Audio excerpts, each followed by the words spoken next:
Hoje nós vamos abordar um tema de mais que vencedores. Amém? Eu vou ler um texto para vocês, um texto bastante longo, mas é uma história.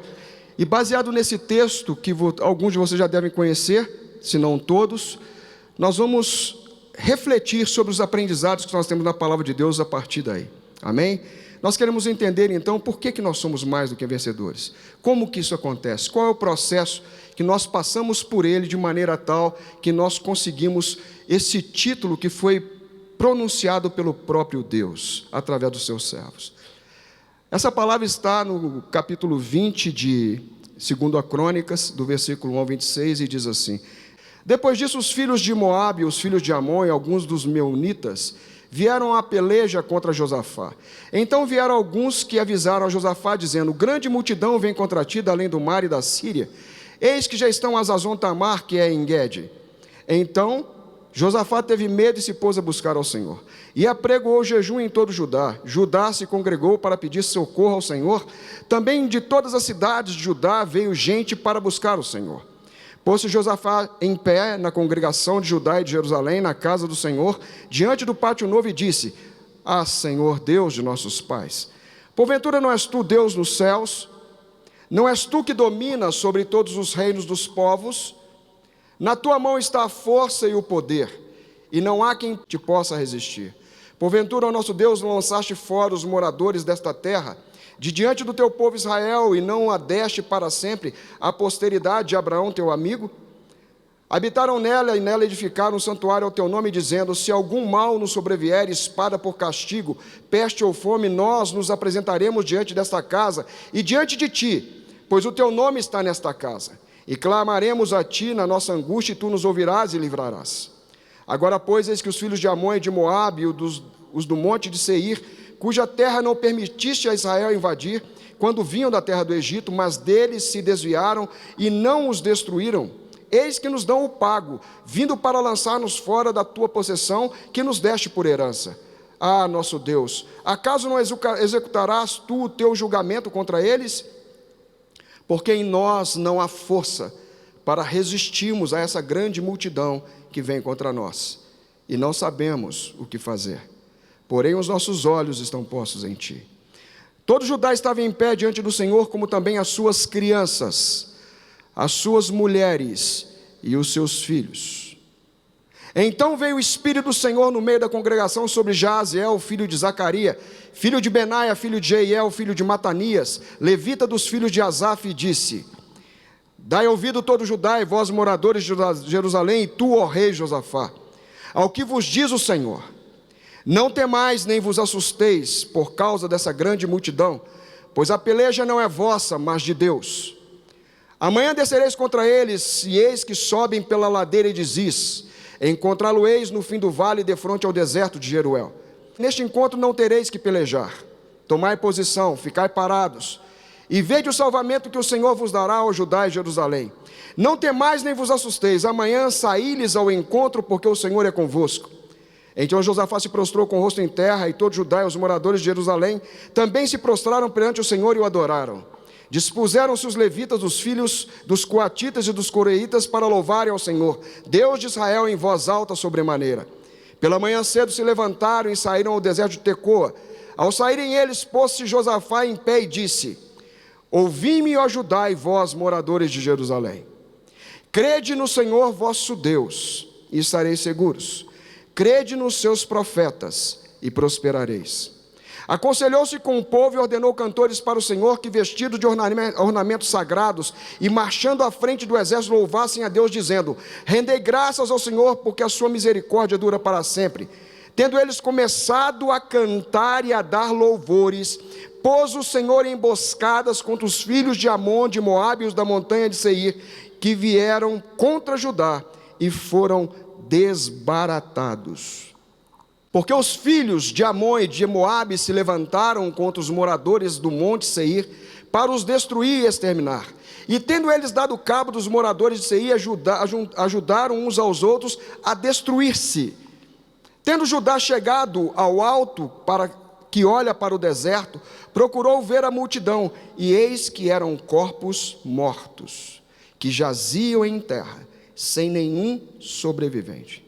Vieram Josafá e o seu povo para saquear os despojos, e acharam entre os cadáveres riquezas em abundância e objetos preciosos. Tomaram para si mais do que podiam levar, e 3 dias saquearam o despojo, porque era muito. Ao 4º dia, se ajuntaram no vale de bênção, onde louvaram o Senhor. Por isso chamaram aquele lugar Vale de Bênção, até o dia de hoje. Amém? Você pode aplaudir a palavra do Senhor? Mas é a palavra, amém? Aplauda a palavra. É uma revelação do que o Deus Todo-Poderoso faz. E Ele não mudou. Ele faz isso hoje. Amém, queridos? Eu quero apresentar para vocês algumas perspectivas da luta. Glória a Deus. Todos vocês passam por lutas ou somente eu? Passam por lutas? E como é que você vê as suas lutas? Quando você olha para a dificuldade, o que você vê? Você vê só a dificuldade? Ou você vê o Deus que está acima da dificuldade? Você vê as pessoas que estão envolvidas na dificuldade? Você vê os comentários que foram feitos contra você? Ou você ouve a voz de Deus sobre aquilo que Ele diz a respeito do que Ele pode fazer no meio da dificuldade? Todos nós passamos lutas e nós temos que entender a perspectiva da luta com outro olhar. Nós vamos falar sobre 4 perspectivas, mas eu quero falar primeiramente sobre a perspectiva da amplitude. Qual o tamanho dessa luta? Qual o tamanho desse problema? Muitas vezes nós estamos quietos no nosso canto, como diz aqui em 2 Crônicas 21:2 e 10:11, diz: depois disso os filhos de Moabe, os filhos de Amon e alguns da montanha dos Meunitas vieram à peleja contra Josafá. Então vieram alguns e avisaram Josafá, dizendo: grande multidão vem contra ti da além do mar e da Síria. Eis que já estão ali, em Azazon Tamar, que é em Guede, estão na vizinhança, estão aqui pertinho. Agora, pois, eis que os filhos de Amon e de Moabe da montanha de Seir, cujas terras Deus não permitiu que Israel invadisse, quando vieram da terra do Egito, eles passaram de largo, eles desviaram, eles não os destruíram, mas agora eles estão dando o pago, estão dando o troco, pelo que nós não fizemos, vindo para nos lançar fora da terra de possessão. Queridos, eu quero dizer o seguinte, que notícia ruim corre rápido. Poderia dizer que apenas a tribo de Moabe vinha contra Israel, é 1 contra 1. Amém? Ah, Deus, um problema só eu enfrento. Não, mas era Moabe, Amon e os da montanha de Seir, juntaram 3 contra 1. Pai, não é possível, é muito problema para uma pessoa só.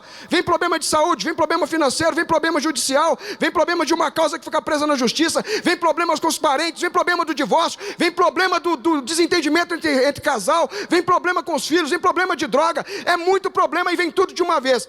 E gente para dar notícia ruim, sempre tem. O texto está dizendo que foram correndo contar para ele: olha, está vindo aí muita gente, é muito problema, está todo mundo junto contra você, e já estão ali, ó. É aquele que chega na porta da tua casa e fala: o cobrador está na esquina de baixo e a próxima casa é a tua. Ninguém aqui paga boleto, né? Aleluia, então esqueçam esse exemplo. Na visão do homem, querido, nós temos a tendência de ampliar o problema e dar uma dimensão que é além das nossas forças. Normalmente nós vamos dizer assim: estou cansado, não aguento mais, estou para chutar o pau da barraca, não quero mais saber, não aguento mais caminhar. Depois que eu converti e aceitei Jesus, eu só enfrento luta, parece que piorou tudo. Muitas pessoas sentem isso, porque de fato quando você é tirado do império das trevas e transportado para o reino do Filho do seu amor, aquele que outrora foi seu dono, ele quer te tomar de volta a qualquer custo. E tudo que ele faz é nos dar a dimensão errada daquilo que de fato está na nossa frente. Não há mentira em dizer que há o problema. Não temos que entrar num processo de negação e dizer que aquilo não existe. Temos que encarar de fato que aquilo existe. Mas não podemos dar uma dimensão maior do que aquilo, porque existe alguém que é grande e poderoso do nosso lado e que é maior do que os problemas. Na visão do homem, eu vou dar um exemplo de Paulo em 2 Coríntios capítulo 1, verso 8. Vejam só o que Paulo está falando. Por que não queremos, irmãos, que ignoreis a natureza da tribulação que nos sobreveio na Ásia? Porquanto foi acima das nossas forças, a ponto de desesperarmos da própria vida. Quem está falando? Paulo. Acima das nossas forças. Mas veja o que o Espírito Santo, essa é a visão do homem, mas na visão de Deus, o próprio Deus fez com que Paulo também escrevesse. Prestem atenção: não vos sobreveio tentação que não fosse humana. Deus não manda provação sobrenatural para você, querido, ela é humana. Mas Deus é fiel e não permitirá. Quem que não permitirá? Que sejais tentados ou provados além das vossas forças. Pelo contrário, juntamente com a tentação ou com a prova ou com a dificuldade, vos proverá livramento, de sorte que a possais suportar. Querido, você aguenta. É a primeira novidade que eu quero te contar. Deus não manda nada além do que você pode suportar. Deus é justo, Deus é fiel, Deus tem equilíbrio. E a palavra dele já nos responde dizendo: há uma visão de Deus em todo problema. E eu preciso entender a perspectiva de Deus quando eu enfrento dificuldades. 2 Coríntios 4,17 diz: porque a nossa leve e momentânea tribulação traz ou produz para nós eterno peso de glória acima de toda comparação. Mas não é o mesmo homem que tinha dito que tinha passado por uma prova que estava além das suas forças, que os quase desanimaram da vida? Quantas vezes nós, enfrentando as nossas dificuldades, chega para o seu cônjuge e diz: eu não estou aguentando mais, amor, está muito difícil, vamos parar por aqui. Ou os filhos estão tendo dificuldade, você também aconselha, e chega uma hora, parece que tudo que você faz não tem jeito, e você pensa que você é inútil, que você é incompetente, que você é despreparado, é incapaz, e que aquilo está além do que você poderia fazer. Ou você está atravessando uma prova, você perdeu o emprego, apesar de ser uma pessoa competente, estudada, e não consegue se reposicionar, e dá a impressão que aquilo que seria fácil, porque todo mundo dizia para você: não, fica tranquilo, rapidinho você vai estar lá de novo. E passa 1 mês, 2 meses, 3 meses, e vira ano, e vira anos, e aquilo não acontece, e você começa a olhar para o problema com uma outra perspectiva. Será que Deus está fora do problema?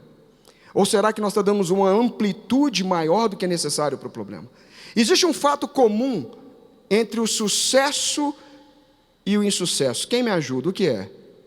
Existe um fato comum, um ponto comum entre o sucesso e o insucesso. Eu vou dizer para vocês: nenhum dos dois dura para sempre. Nenhum dos dois dura para sempre. Você pode estar em pleno sucesso, em plena bênção, e seguidamente ser provado na sua fé, e tudo virá de cabeça para baixo, mas Deus não sai do lugar que Ele está, Ele continua no mesmo lugar. E você pode estar no meio de uma provação terrível, tremenda, absurda, que parece que não tem fim, e simplesmente Deus fala: chega, e ela estanca, ela para, e o livramento se mostra para você de uma maneira extraordinária. Nenhum dos dois dura para sempre.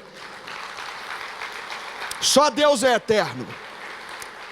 O segundo ponto que eu quero que vocês avaliem é o momento e a origem dessas provas.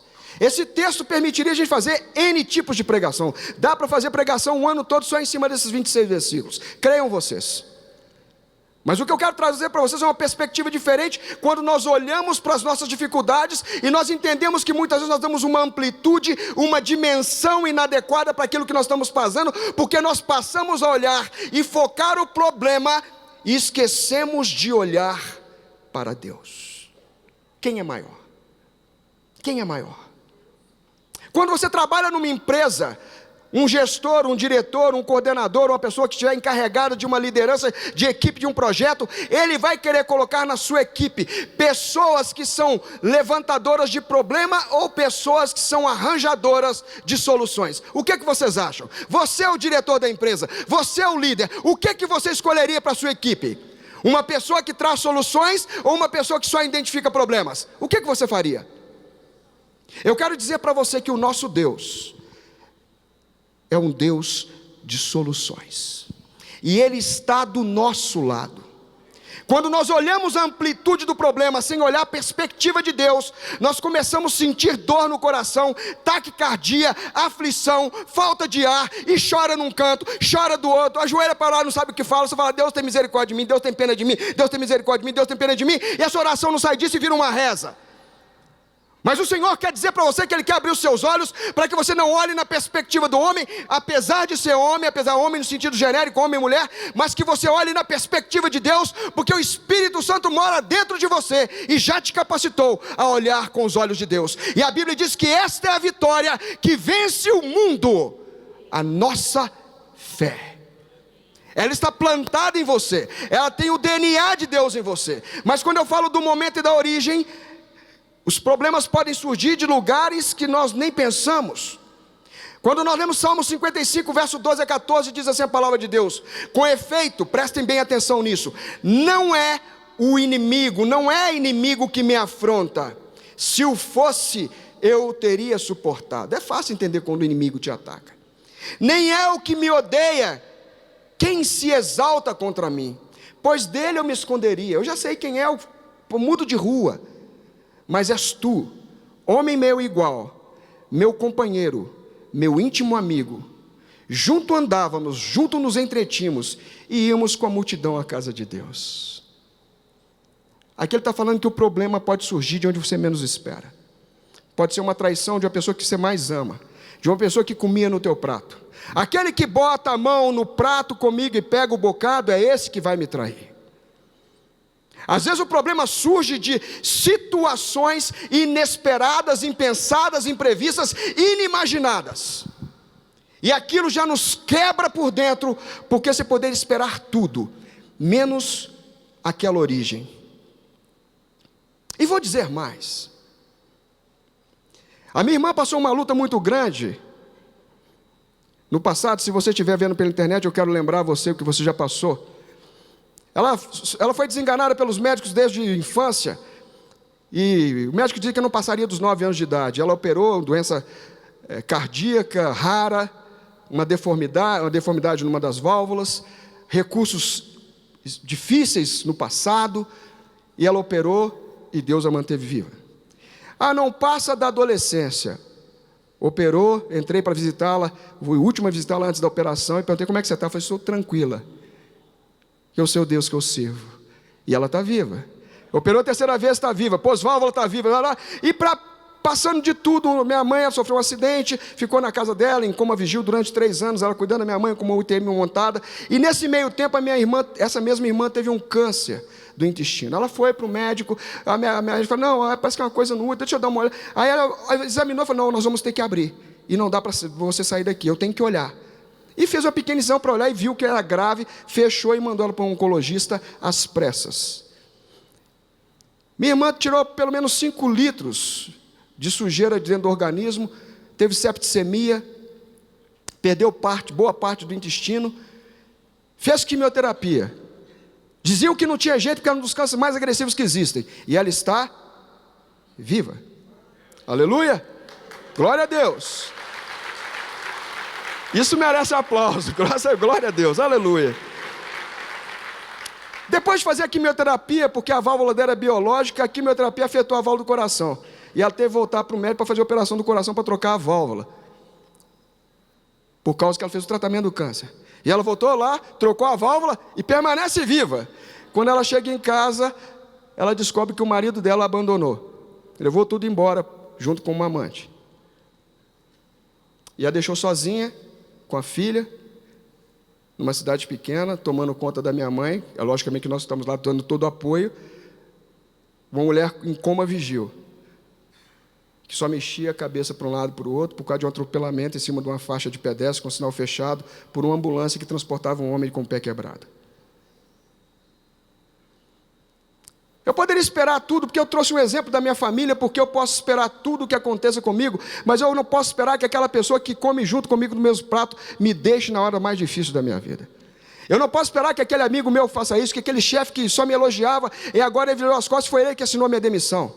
Eu posso esperar que o problema venha de qualquer lugar, mas eu não posso imaginar que uma origem muito próxima possa me trazer dor e mágoa, sofrimento além do que eu posso administrar. E o momento também é muito difícil. Logo agora, quando eu estou passando por tantas situações difíceis, acontece isso. Nós nos surpreendemos com os ataques que recebemos e de quem os recebemos. Na visão do homem, segundo Lucas 12:19, então direi à minha alma: Tens depósito para muitos bens, para muitos anos, descansa, come, bebe, regala-te. Há pessoas que estão num momento de grande evolução na vida, de conquistas, falam, não, deixa para lá, Deus a gente cuida depois, a gente vê isso depois, não, vai na igreja, que é isso? Vamos só no culto de domingo. Então eu direi à minha alma, descansa, regala-te. Mas em Jeremias capítulo 17, versos 5 e 9 diz assim: assim diz o Senhor, maldito o homem que confia no homem, faz da carne mortal o seu braço, e aparta o seu coração do Senhor. Enganoso é o coração mais do que todas as coisas, desesperadamente corrupto, quem o conhecerá? Muitas vezes nós andamos só sobre seus sentimentos, pensando naquilo que nós sentimos, naquilo que nós enxergamos, e esquecemos ou deixamos de consultar ao Senhor, de viver perto do Senhor, de nos dobrarmos diante dEle e perguntar se nós podemos fazer isso ou aquilo. E quando as coisas vêm sobre nós, nós falamos assim, estou perplexo. Aquela boca do emoji, né? Todo mundo coloca aquilo, aterrorizado, perplexo. Mas na visão de Deus, momento e origem, como é que Deus vê? E Deus pergunta assim, em Tiago 4:1, de onde procedem guerras e contendas que há entre vós? De onde senão dos prazeres que militam na vossa carne? Alô? Acho que eu vou ler de novo. De onde procedem guerras e contendas que há entre vós? De onde senão dos prazeres que militam na vossa carne? Deus está dizendo o seguinte, muitos dos problemas que você está vivendo é você mesmo que cria. Nenhum glória a Deus? Amém. Obrigado pelo apoio moral, irmão. Aleluia. Deus te recompensa. Quando a palavra é liberada, o Senhor está falando, eu não estou falando para te envergonhar. Eu estou falando para que você reflita. Para que você dê a dimensão correta do problema que você está enfrentando e entenda por que ele está se apresentando. É óbvio que isso aqui não é a regra geral, não é para todo mundo. É óbvio que há problemas que são exógenos, que vêm de fora da casa. Mas há problemas que nascem do lado de dentro. E nós os colocamos para fora e contaminamos o ambiente. Mateus 26:41 diz, vigiai e orai para que não entreis em tentação. O espírito na verdade está pronto, mas a carne é fraca. Ah, Deus, como é que eu faço então para evitar essas guerras? Vigia. 1 Coríntios 10, de 11 a 12, essas coisas lhe sobrevieram como exemplos e foram escritas para advertência nossa, de nós outros, sobre quem os fins dos séculos têm chegado. Aquele, pois, que pensa estar em pé, veja para que não caia. Significa que qualquer um pode passar prova, até aquele que está de pé, que tem consciência que está bem. Mateus 7, 24, 25, todo aquele, pois, que ouve as minhas palavras, prestem atenção, e as pratica, será comparado a um homem prudente que edificou a sua casa sobre a rocha, caiu a chuva, transbordaram os rios, sopraram os ventos, e deram com ímpeto sobre aquela casa, que não caiu, porque fora edificada sobre a rocha. Por que a casa não caiu? Por que a casa não caiu? Porque a pessoa ouviu a palavra e a praticou. Querido, não entre num culto e saia do culto achando que você veio ouvir uma palestra. Eu não sou palestrante, eu sou um pregador da palavra de Deus. Eu sou o carteiro que Deus está usando para te mandar um recado, como Ele mandou para mim quando eu estava preparando essa mensagem. Não ouça a minha palavra e saia daqui como se você tivesse ouvido um romance de Agatha Christie. É a palavra de Deus que está te dando a instrução de como você pode se proteger do dia mau. Para que você não se surpreenda quando o mal bater a sua porta. A origem foi estranha, o momento foi inoportuno, mas se você tiver ouvido a palavra de Deus e estiver praticando, você terá a sua casa edificada sobre a rocha. E a Bíblia diz que vai soprar os ventos, vai bater com força a água, mas a casa não vai cair. 2 Timóteo capítulo 3, verso 12 diz, ora, todos quanto querem viver piedosamente em Cristo Jesus serão perseguidos. Nenhuma novidade. Já sei que você é perseguido, ou na família, ou na escola, ou na rua, ou pelos grupos sociais minoritários que se acham martirizados pela sociedade, ou no trabalho, ou enfim, em qualquer lugar. Você vai ser perseguido se você professar a Jesus e tiver uma vida piamente devotado a ela. Faça isso no meio de uma universidade como a USP. Declare a sua fé. Declare a sua fé no meio do DCE, do diretório acadêmico, dos estudantes que são liberais. Diga que você professa fé em Jesus Cristo e você vai ver o que acontece com você. Esse é o país laico que nós vivemos. Esse é o país laico em que nós vivemos, onde eles podem fazer de tudo e nós não podemos abrir a boca e dizer: eu amo ao Senhor, porque se eu fizer, eu serei perseguido. É a palavra que está te dizendo isso, não sou eu. Já está escrito, já estava avisado. Paulo estava para morrer quando escreveu isso. 1 Tessalonicenses 3, 2-3 diz: enviamos Timóteo, nosso irmão, ministro de Deus no Evangelho de Cristo, para vos fortalecer, vos exortar através da vossa fé, acerca da vossa fé, para que ninguém seja abalado por essas tribulações, porque vós mesmos sabeis que para isso fostes destinados. Nós fomos destinados a ser provados, para que a prova da nossa fé glorifique o Senhor. É a prova da nossa fé que glorifica o nosso Deus. Se eu me esquivo da prova, eu estou dizendo, eu não estou querendo dar um ingrediente que vai redundar em louvor para a glória de Deus. Mas quais são os resultados, parte 3, que são produzidos em nós? Será que o sofrimento só traz dor, só traz lamúria? Quais são os resultados produzidos em nós? Pelo menos 4 resultados: fé, perseverança, maturidade e posicionamento. Falando de fé, a palavra de Deus diz, 1 Pedro capítulo 1, versos 6 e 7: nisto exultais, embora no presente, por breve tempo, momentânea tribulação, será necessário que sejais contristados por várias provações. Será necessário, ou se necessário, sejais contristados por várias provações. Para que propósito?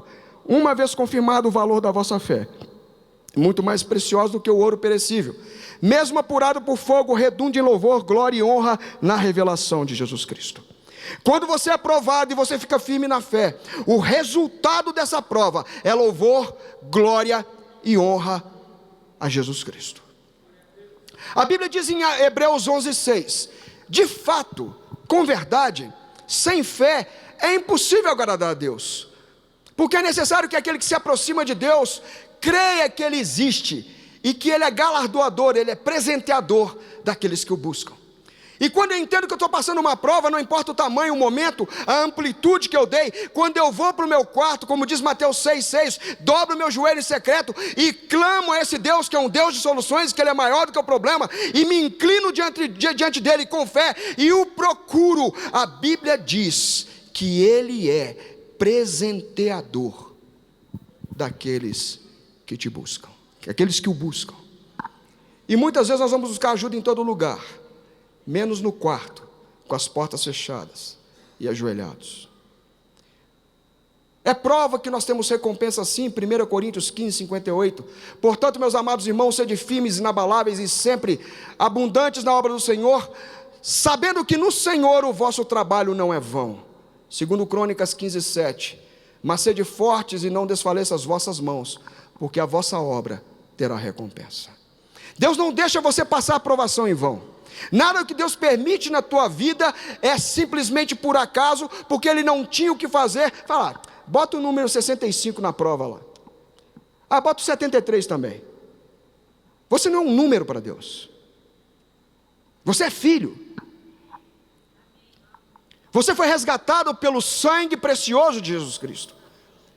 Ele mandou seu filho para representar para cada um de nós o que é amar alguém de tal maneira,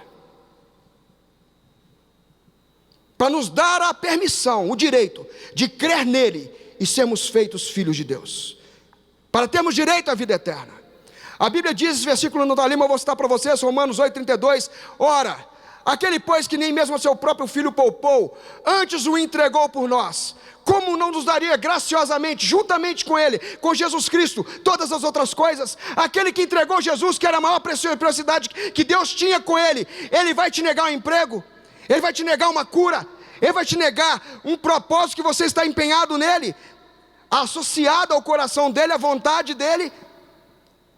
Nós podemos sim discutir o tempo, porque o tempo também é dele. E podemos discutir o modo, porque o modo também é dele. Mas a Bíblia diz em Eclesiastes 8, 5 e 6, que o sábio, ele pode discernir, ele sabe discernir o tempo e o modo, porque para toda obra debaixo dos céus, há tempo e modo. Deus não tem apenas o tempo para fazer, mas Ele tem a maneira de fazer. E a maneira dele fazer, nem sempre nós compreendemos. O segundo resultado que se apresenta é perseverança. Pastor, como é que a perseverança se manifesta no meio da crise? Assim, Tiago 1, 2, 4. Meus irmãos, isso tem que escutar bem, hein? Quem está dormindo acorde. Tende por motivo de toda alegria o passardes por várias provações. Meus irmãos, tende por motivo de toda alegria o passardes por várias provações, sabendo que a provação da vossa fé, uma vez confirmada, produz perseverança. Ora, a perseverança deve ter ação completa, para que sejais perfeitos e íntegros, em nada deficientes. Vou tentar explicar o que esse versículo diz. Estou passando prova, sai cantando, bota louvor. Você vai resmungar, bota lá no YouTube, né, aquelas músicas, bota lá 50 mais cantadas, principalmente aquelas pentecostais que você tem que gritar, e começa a cantar, lavando vasilha, passando pano, começa a cantar, querido. Fique alegre diante de Deus, Ele é o motivo da sua alegria. Se alegre no Senhor. Outra vez vos digo, alegrai-vos no Senhor. E quando você faz isso, a sua fé vai ser exercitada, porque cantando a palavra, profetizando a palavra, você vai se inspirando em coisas que o Senhor já fez. E eu costumo dizer, aquele que fez uma vez, Ele faz outra vez.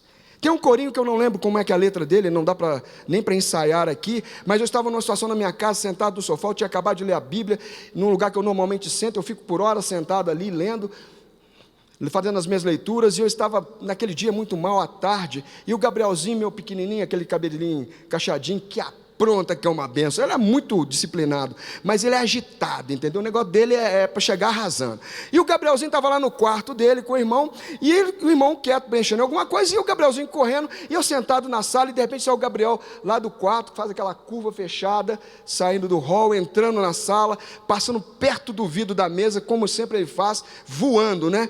E balançando a cabeça. E ele chegou perto de mim, do nada, eu sentado, cabeça um pouco baixa, e ele começou a cantar para mim uma música.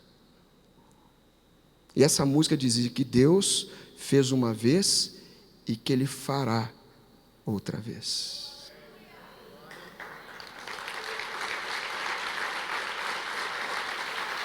Quando minha mulher estava grávida e não sabia que estava grávida, fomos fazer um ultrassom já com 3 meses, para você ver como é que a coisa lá em casa acontece, é tudo na base da surpresa. Eu vi a imagem, eu não falei nome para ninguém, nem para Caroline. E quando eu falei assim, o nome dele vai ser, ela disse, Gabriel, mensageiro de Deus. Deus fala, Deus fala. Eu fiz uma vez, eu faço outra. Eu quero que você entenda que quando esse versículo fala que você tem que ficar alegre, é que quando você lembra da sua provação, você olha, Deus me colocou numa prova grande para eu servir de testemunho para a vida de alguém.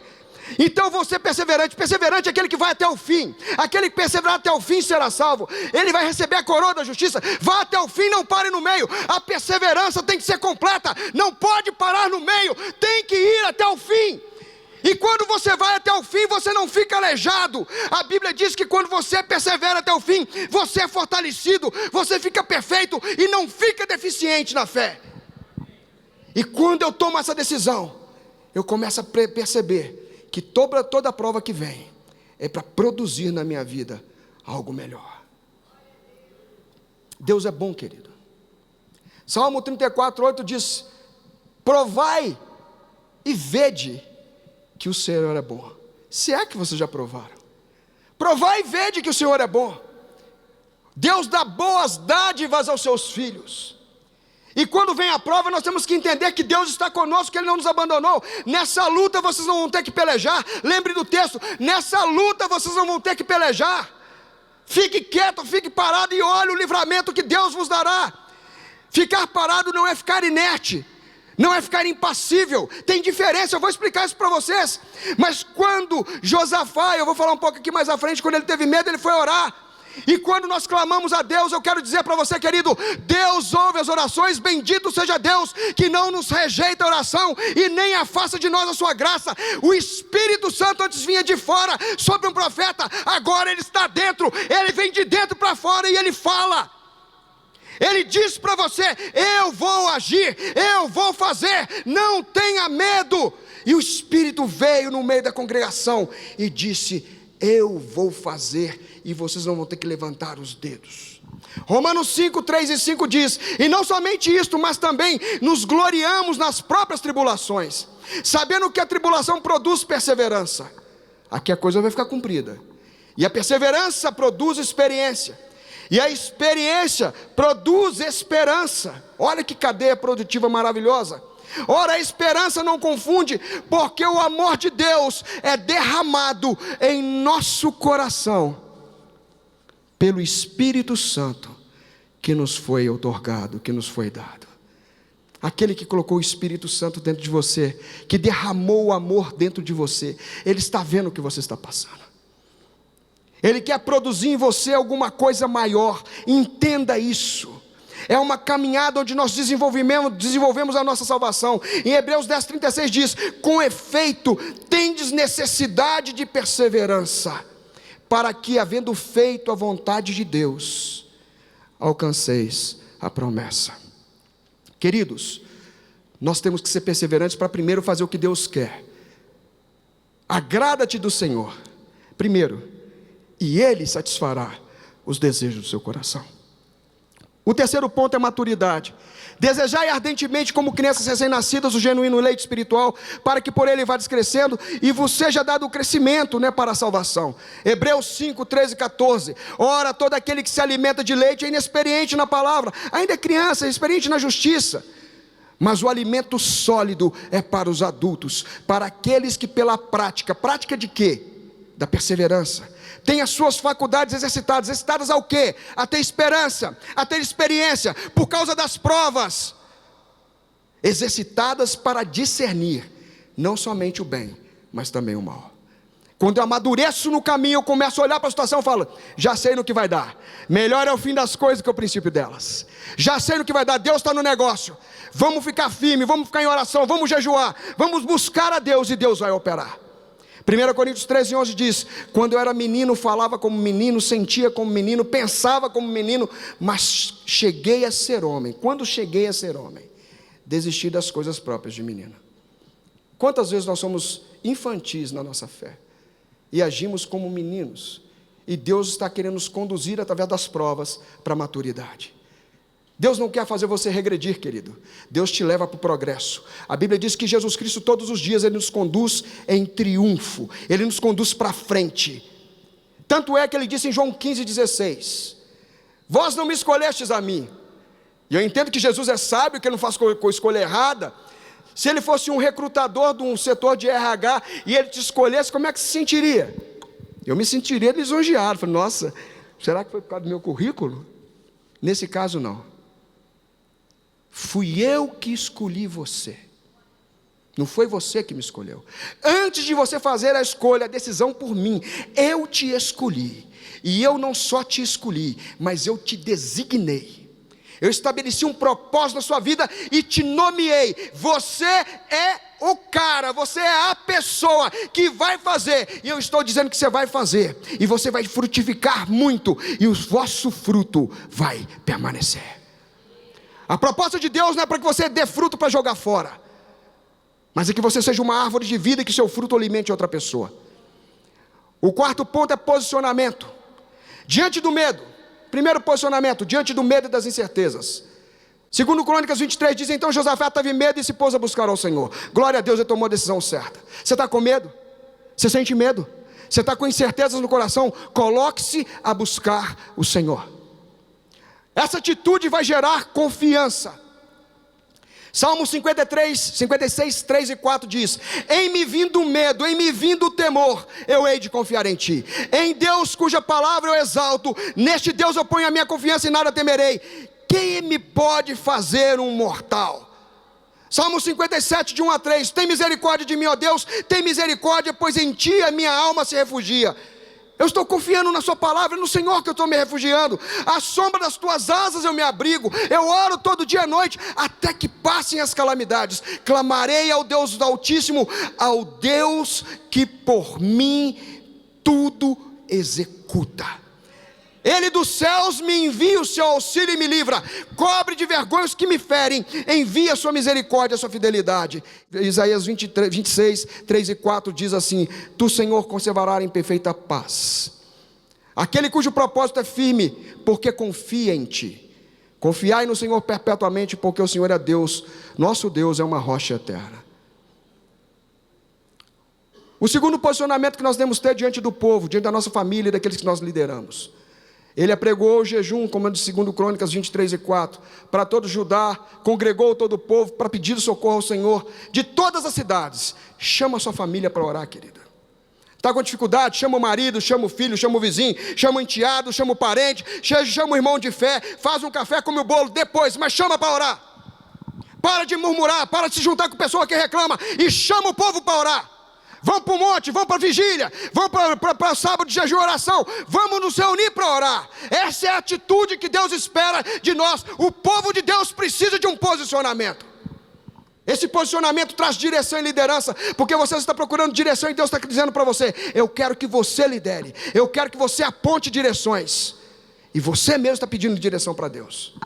Salmo 105, 4 diz: buscai ao Senhor e o seu poder, buscai-me perpetuamente a sua presença. Jeremias 29, 12 a 14a diz: então me invocareis, passareis a orar a mim, e eu vos ouvirei. Olha que promessa maravilhosa. Ele está garantindo que vai te ouvir. Buscar-me-eis e me achareis, se me buscardes de todo o vosso coração, e serei achado de vós, e farei mudar a vossa sorte. Aplauda a palavra, querido. Essa palavra está sendo liberada para você. Tome posse dela. Tome posse dela. Diga: Deus, o Senhor falou que é para orar, e que o Senhor vai me ouvir, que o Senhor vai se deixar ser achado, e que o Senhor vai mudar a minha história, o Senhor vai mudar a minha sorte. Eu creio nessa promessa. Se a tua mulher ainda não crê, ajude ela a crer. Se o teu filho não crê, ajude ele a crer. Mas chame para oração. Deus te chamou para dar liderança. Ele diz, Isaías 55, 6: buscai ao Senhor enquanto se pode achar, invocai-o enquanto ele está perto. O terceiro posicionamento diante da palavra de Deus, 2 Crônicas 20, 14 e 15: então veio o Espírito do Senhor no meio da congregação e disse: dai ouvidos, prestem atenção, dai ouvidos, todos vocês, todos nós, Judá, Jerusalém, e tu, ó rei Josafá, ao que vos diz o Senhor. Não temais nem vos assusteis por causa dessa grande multidão, pois a peleja não é vossa, mas de Deus. Quem luta é o Senhor. Quem luta é o Senhor. Se ele vai usar o médico na operação, se ele vai usar o advogado, se ele vai usar o seu chefe, se ele vai usar o vizinho, se ele vai usar um cavalo, uma mula, não importa, o modo de agir é dele, mas a luta é do Senhor. Diante da palavra de Deus, o meu posicionamento tem que ser de submissão à palavra, de obediência à palavra e de adoração à palavra. 2 Crônicas capítulo 20, 22 diz assim, ao 22: ouvi-me todo o povo e crede no Senhor vosso Deus. Creia na palavra que está sendo liberada e estareis seguros. Creia nessa palavra de todo o coração e você vai ficar firme. Crede nos seus profetas. Hoje eu faço o papel de um profeta, como Daniel, a pastora Mariana e outros têm feito aqui em cima desse púlpito. Crê nos seus profetas e prosperareis. Aconselhou-se com o povo e ordenou cantores para o Senhor. Eu vou adorar. Se ele falou que a luta é dele, que eu não tenho que fazer nada, que eu tenho que ficar quieto e parado. Quieto não significa inerte, impassível. Eu não vou entrar para brigar com a espada, mas eu vou me posicionar diante dele. Enquanto ele está lutando por mim, eu vou adorá-lo. Bota os cantores aí, liga o YouTube. Eu vou adorar ao Senhor. E ele colocou pessoas de qualquer jeito? Não, vestidos, ornamentados, com os ornamentos sagrados, marchando à frente do exército. A infantaria aqui que vai primeiro? Não, o louvor na frente, infantaria atrás.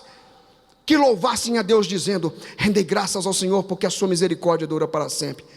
Tendo eles começado a cantar e dar louvores, pôs o Senhor emboscadas contra todos os problemas, filho de Amon, filho de Moabe, montanha de Senhor. Dê nome para os seus problemas. O Senhor vai colocar emboscada para cada um deles, que vieram contra Judá. E a Bíblia está dizendo aqui, você pode ler: e foram desbaratados, foram riscados do mapa. O último ponto, que eu não posso deixar de falar, e é o quarto ponto, é a vitória. Aleluia, aleluia, posso ir um glória a Deus? Aleluia, está mais animado, tem a vitória, né? Falamos só de luta, de posicionamento, agora tem a vitória. 2 Timóteo 3,11: as minhas perseguições e aflições, quais as que sofri em Antioquia, em Icônio e em Listra, foram sofrimentos massacrantes que Paulo passou, apedrejamento, foi um negócio louco. Quantas perseguições eu suportei, mas ele perseverou até o fim, e de todas o Senhor me livrou. Eu vou ler para você o mesmo versículo que eu li no início, na visão do homem que Paulo falou que tinha sido provado acima das suas forças. Observe o que ele fala no versículo 9 e 10, 8, 9 e 10. Porque não queremos, irmãos, que ignoreis a natureza da tribulação que nos sobreveio na Ásia, porque foi acima das nossas forças, a ponto de desesperarmos da própria vida. Versículo 8, versículo 9. Contudo, já em nós mesmos tivemos a sentença de morte, para que não confiemos em nós. Deus quer eliminar a sua autossuficiência, e sim em Deus, que ressuscita os mortos. Eu sou a ressurreição e a vida. Eu posso ressuscitar, o qual nos livrou e nos livrará de tão grande morte, em quem temos esperado que ainda continuará a livrar-nos. Salmo 37, 17 e 19, 34, 17 e 19 a 19. Clamam os justos e o Senhor os escuta, e os livra de todas as suas tribulações. Perto está o Senhor dos que têm coração quebrantado, e os salva, e salva-os de espírito oprimido. Muitas são as aflições do justo, mas o Senhor de todas o livra. Êxodo 14, 14, só 2 versículos para terminar e orarmos. Eu preciso liberar a palavra para vocês.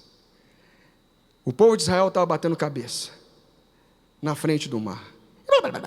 E aí, vamos voltar para comer cebola no Egito, vamos morrer lá, não faltava cemitério lá, estamos aqui, o que é que a gente faz agora? Os faraós vindo, o mar na frente. Quando Moisés foi orar a Deus, Deus falou para Moisés: Moisés, por que você está orando a mim? Por que você está clamando? Eu já te falei que nós vamos passar com o braço forte aqui.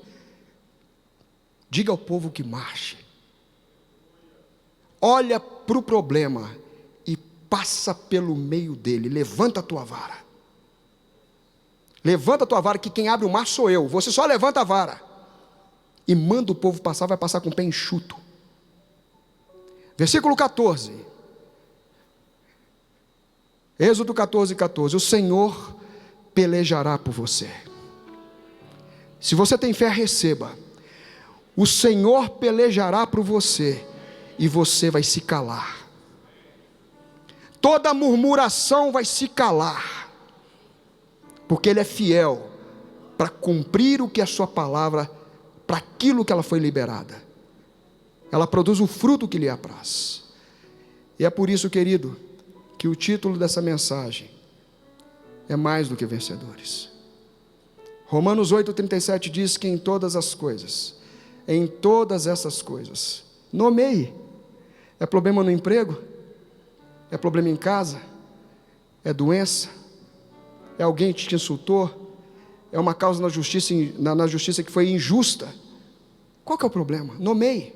Em todas estas coisas, porém, somos mais que vencedores, por meio daquele que nos amou. Se você crê, fica de pé, querido. Se é para aplaudir, aplauda direito, aplauda a palavra, o Senhor. Glorifique o Senhor. Isto é colocar louvor na frente do exército. Amém? Aplauda o Senhor. Glória a Deus. Que Ele seja adorado. Que Ele seja adorado. Que o amor de Deus, o nosso Pai, que a graça consoladora do Senhor Jesus Cristo, que a comunhão do Senhor Espírito Santo que habita em nós, que nos conduz em justiça, que nos conduz por todo lugar, iluminando os nossos pés, seja com todos vocês agora e sempre, no nome de Jesus.